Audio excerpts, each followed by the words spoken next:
कबूतर जंगल के पेड़ों से फल खा रहा था। कालू कौवा आता है। अरे अरे मनोज मारे, ये मेरे फल हैं, आपको किसने कहा था? और कबूतर बेहोश हो जाता है। कालू कौवा चुपके निकल जाता है।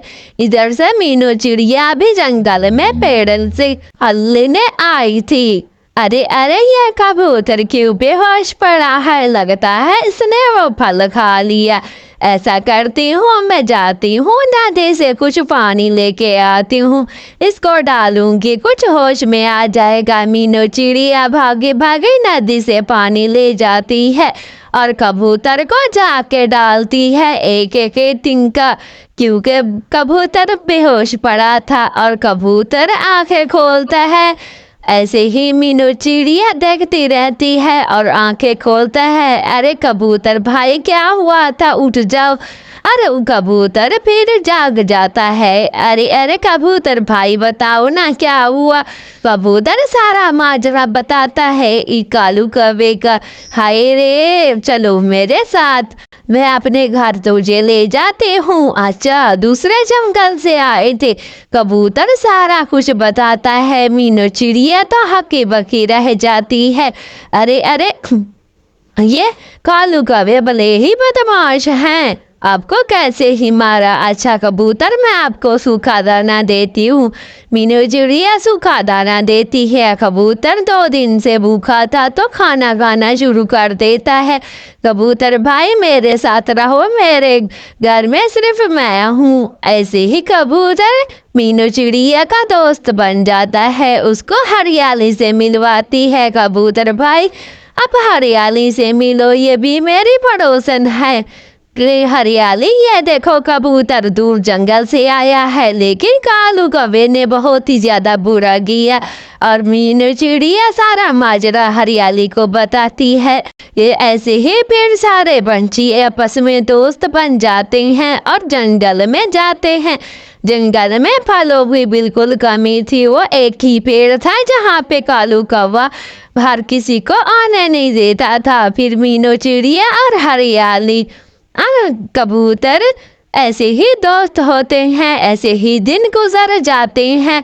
फिर एक दिन गोरी कौवे एक दवाई इन लड्डुओं में मिलाती है। कालू कालू, इसमें नशे की दवा है। चील ने कहा था ये दवाई डाल के पंचों को बेहोश करके मेरे पास ले आना, जा पंचों को खिला। ऐसे ही फिर हरियाली को बुलाती है। हरियाली हरियाली आ जाओ, देखो देखो मैंने अपने हाथ से स्वादिष्ट स्वादिष्ट लड्डू बनाए हैं। फिर हरियाली वो लड्डू खाती है। अरे खा के देख कितने अच्छे अच्छे बने हुए हैं। ऐसे ही हरियाली लड्डू खाती है तो खाते ही वो बेहोश हो जाती है। वहीं पे ही चक्कर खाना शुरू कर देती है और गिर जाती है।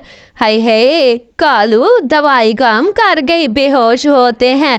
फिर इन सब पंचों को बुला के इकट्ठा करके आपको इसको बुलाओ, मीनू को खिला के दिखाओ, मैं जा रही हूँ। अरे मीनू बहन, मैंने आपके लिए लड्डू स्वादिष्ट लाया था, मैं गया था बाजार, वहीं से लेके आया हूँ, खा के तो देखो।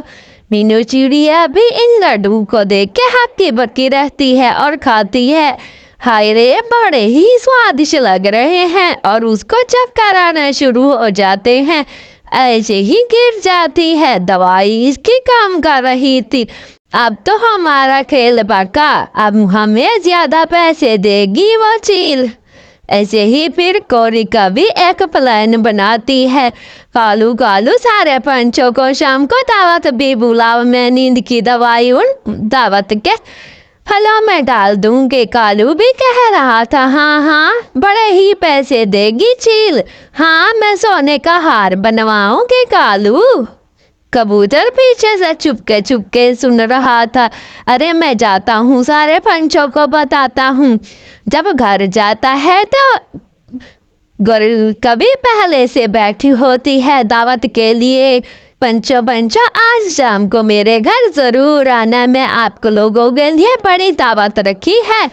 आप लोग आओगे मेरा दिल खुश हो जाएगा। सारे पंछों को अब बबली कबूतरी का बुलाने चली जाती है। इधर से कबूतर आता है। अरे अरे पंचो, क्या हुआ कबूतर, क्यों हड़बड़ा रहे हो? फिर शाम को जा रहे होते हैं तो कबूतर रोक लेता है। अरे माता जाना, ये गौरी कवि है ना, आप लोगों को चील को बेचना चाहती है। फिर सारे पंछी नहीं जाते। फिर इधर से गौरी कवि के पास शाम को चील आता है। चील जी मैंने बुलाया है, आते ही होंगे। चील जी इनको खाना शुरू कर देती है क्योंकि ये 2 दिन से भूखी थी। दोस्तों, आप लोगों को हमारी कहानी